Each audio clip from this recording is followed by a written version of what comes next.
Hi everyone and welcome to Breaking Myths. You are watching the fabulous channel, The Art of Being Ill. I'm Caroline and today we are breaking myths because people have a lot to say about a lot of things they don't know a lot about. Before we start, please don't forget to subscribe to my YouTube channel and also go follow me on my Instagram that's also called The Art of Being Ill. Thank you so much. Today we are breaking the myth of antidepressants. That's right, the medicine that have saved thousands if not millions of lives have gotten a bad reputation. And as the pharmacy technician I am, I have to save the reputation of antidepressants. That's right. I just put on my glasses to look smarter. Let's take a look at myth number 1. Antidepressants changes your personality. Wait, what? Really? Does it really say that? Are we sure this is not a mistake? Okay. Wow. Well, that is not correct. As someone who has suffered from depression, I can tell you with certainty that it's the depression that changes your personality, and it's the antidepressants who brings you back. Let's see how that scientifically works. I want to show you guys how antidepressants works in order to prove to you that they do not change your personality. In order to do that, I'm gonna very simplified, quickly explain how impulses are being transferred from one cell to another. Impulses are transferred.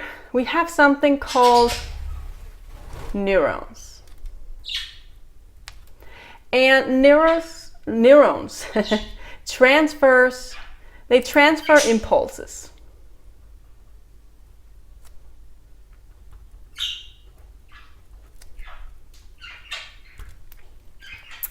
They do this in something we call the synapse. And I'm just gonna draw a very not pretty one here, but this is, let's say this is a cell. I don't think cells look like that, but that's okay. And then we have our synapse. Every cell has these synapses, by the way, and they often have a lot of them. Here we go. Synapse. And then we want the impulse to go from one cell to another. So over here, I'm just going to draw another not so pretty cell. And this cell that's going to receive the impulse, it also has a synapse.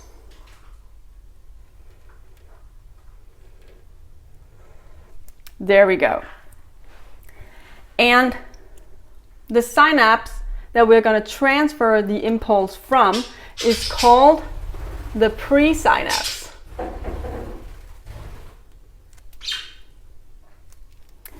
And the one that's going to receive the impulse is called the postsynapse.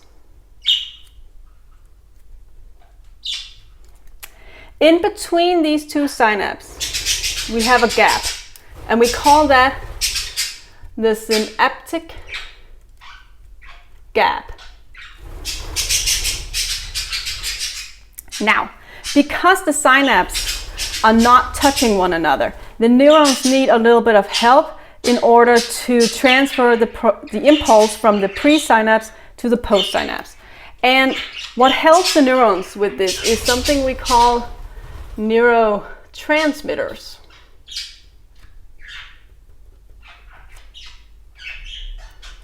You might know a neurotransmitter such as dopamine. And you probably know dopamine as like a reward substance. That dopamine, I can't, let me just write that one more time. Dopamine, like that. You know it as this reward substance. And that's a neurotransmitter. Neurotransmitters that are a little more important for when we talk antidepressants are serotonin. You have, I can't spell, this is so good. Serotonin. You might have heard of this one as well. There's also noradrenaline. This is not going well, huh?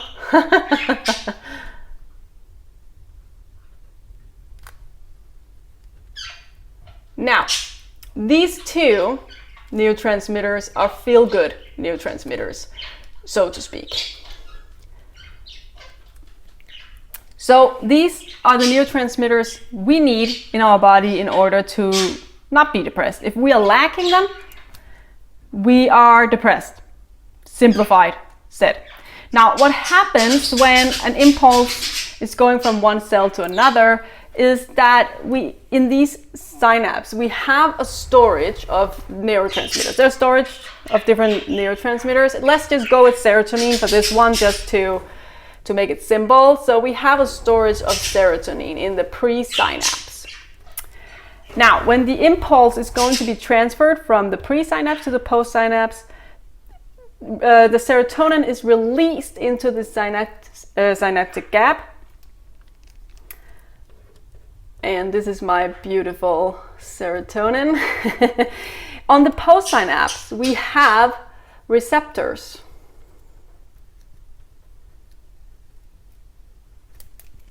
And these receptors are stimulated by the serotonin.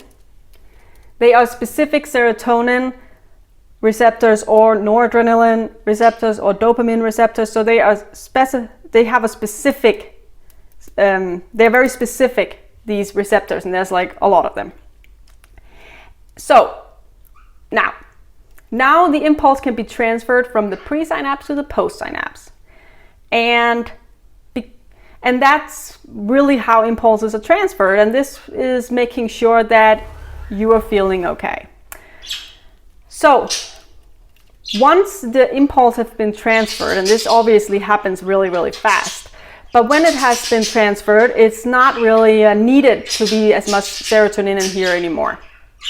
Now, it can be be removed in different types of ways.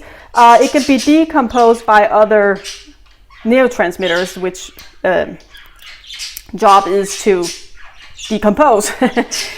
But it can also, we have something down here. There happens a little bit of different things, but we have a pump, and this is a pump. It's called the Amen pump.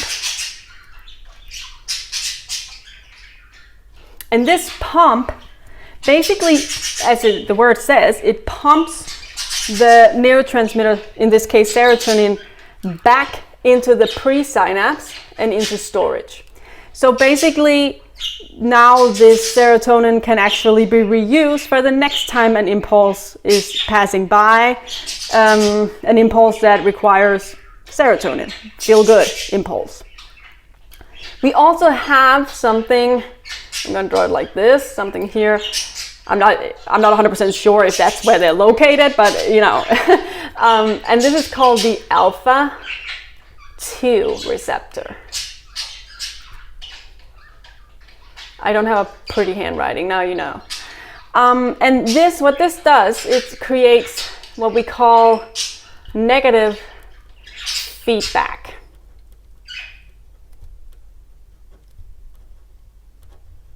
I am not spelling well today, huh?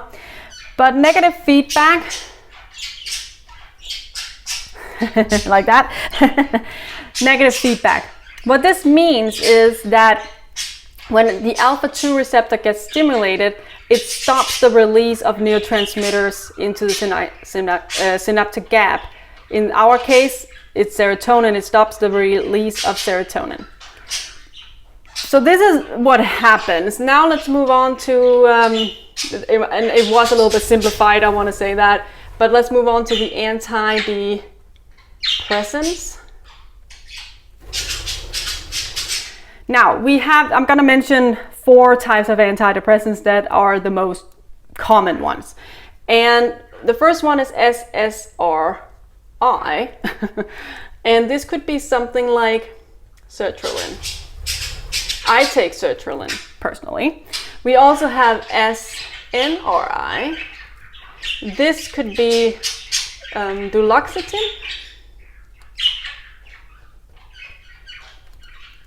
And we also have what we call TCA. That could be something like amitriptyline.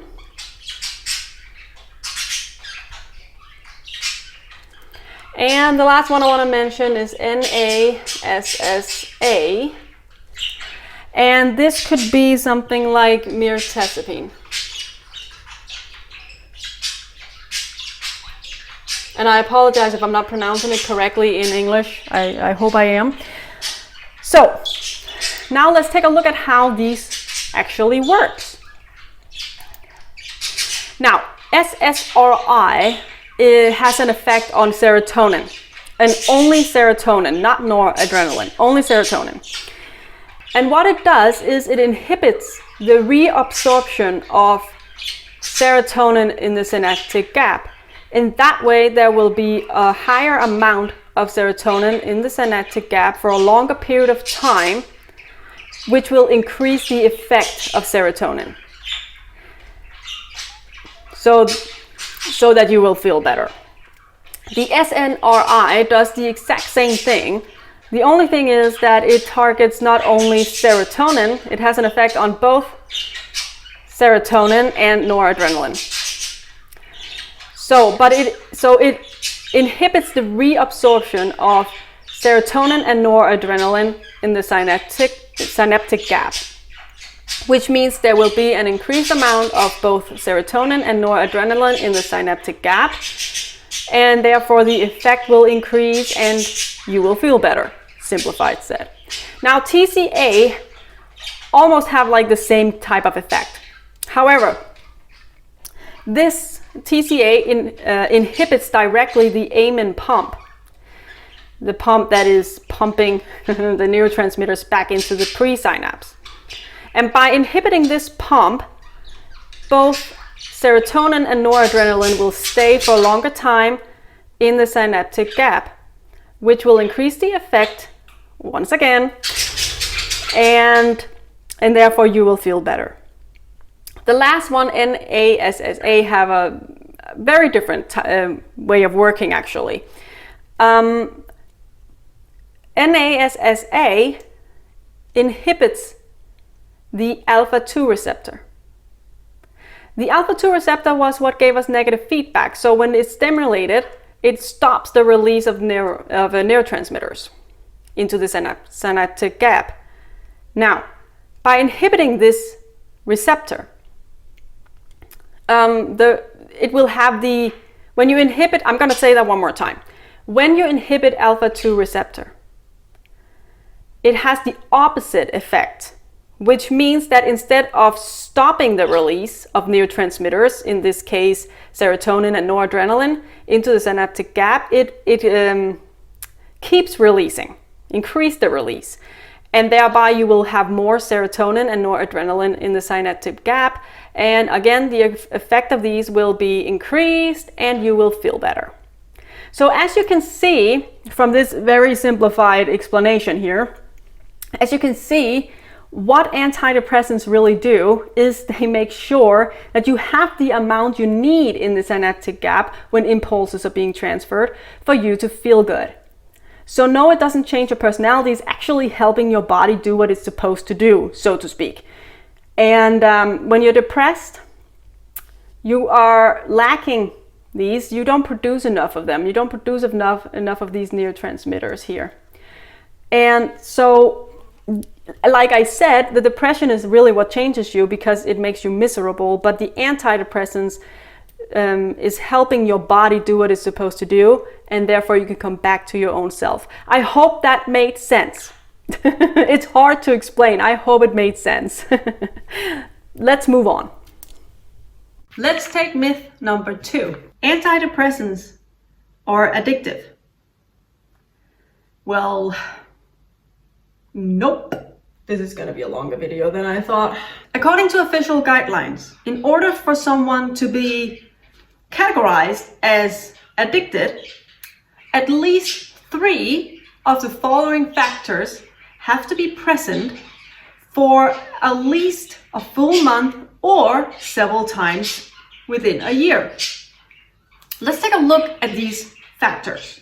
The first factor is having a strong craving for the substance. Well, as someone who's taking antidepressants, they are incredibly boring to take, really. You don't get any kind of kick out of it, so I do not run around craving them. I don't even think about it. Sometimes I'm close to forgetting to take it. So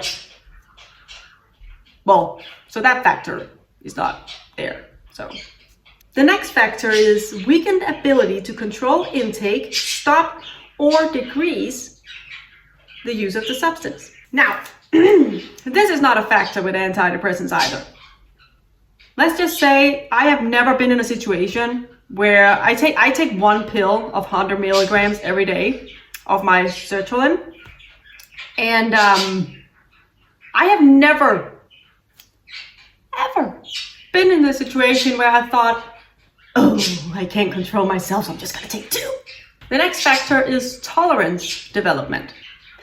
When we talk about developing a tolerance towards a medicine, a substance, it's that you need to take more and more in order to get the same effect. And this is not, a factor with antidepressants as well. You don't need to take more and more in order to keep the depression down or to avoid depression. Actually, often the opposite occurs. Often when you have been in treatment for about a year, you can actually decrease the dose and sometimes stop taking it, depending a little bit on your case. So, no. The next factor is that the substance is dominating how you prioritize and how you spend your time. And once again, I have never given my antidepressants a thought in any way when I needed to prioritize or plan how to spend my time. It's just not a factor.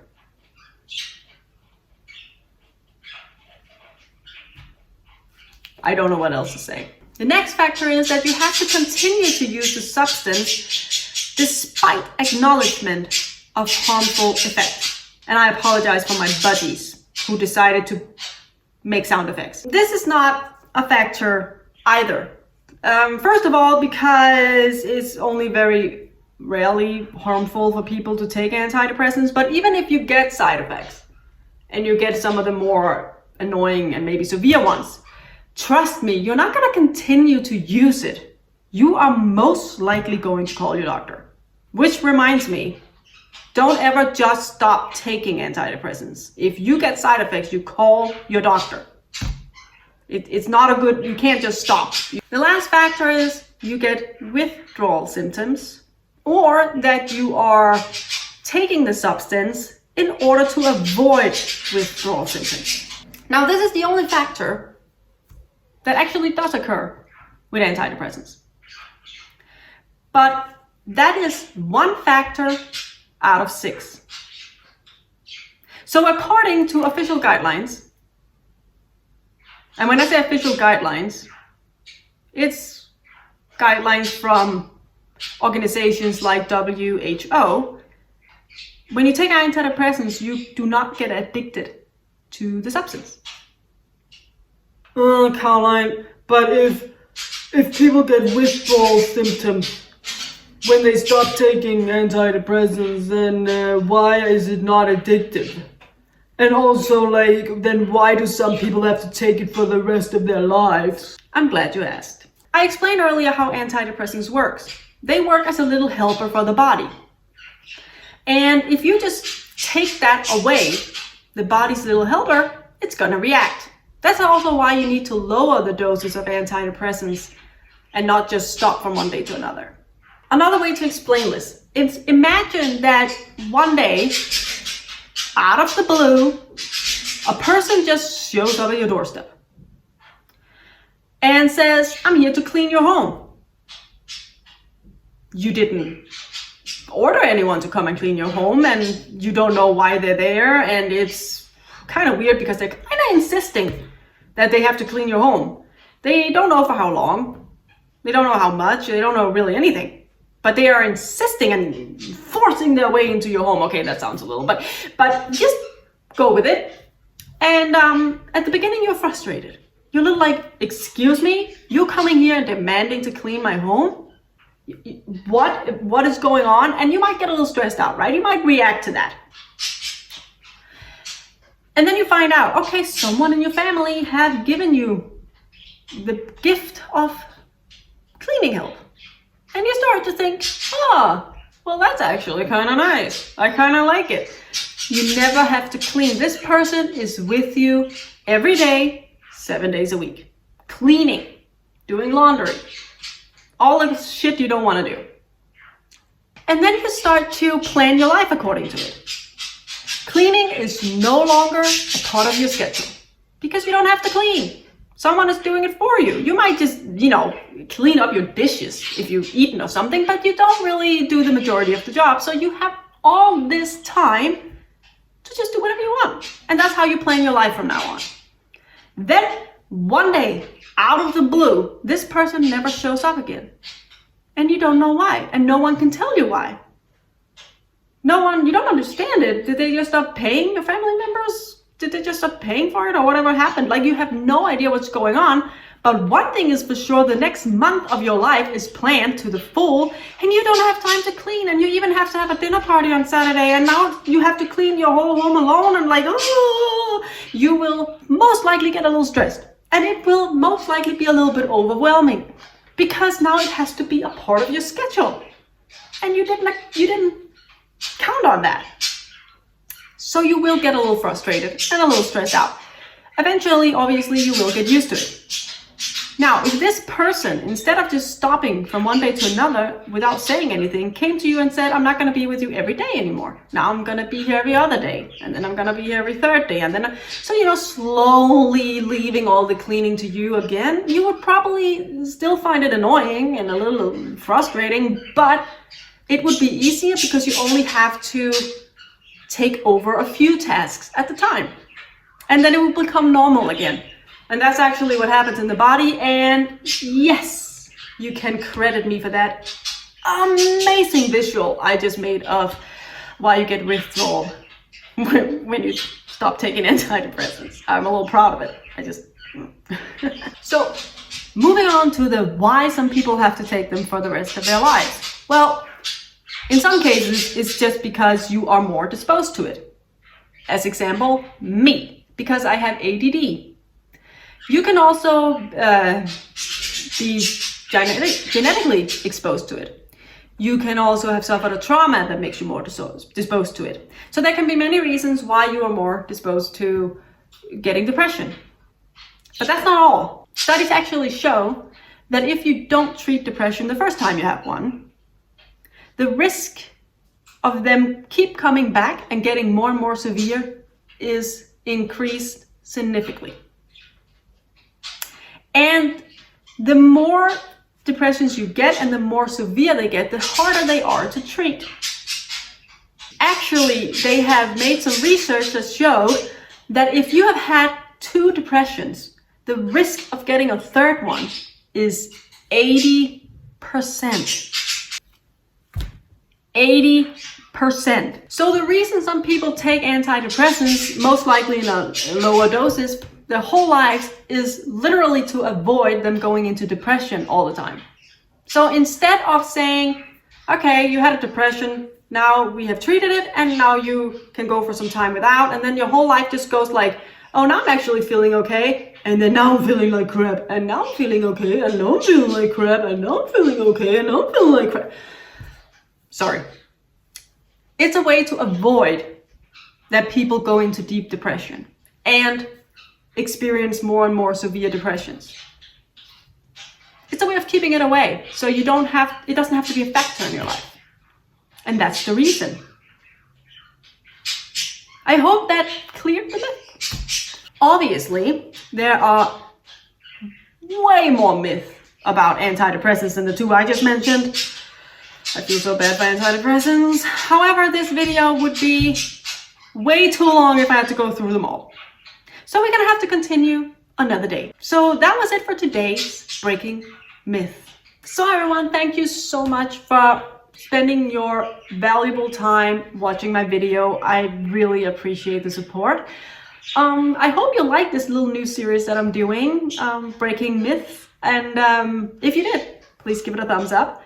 Also, don't forget to subscribe to my channel, and you can also go follow me on my Instagram. That's also called The Art of Being Ill. Have a blessed rest of the day, and I'll see you next time right here on my fabulous channel, The Art of Being Ill. Bye.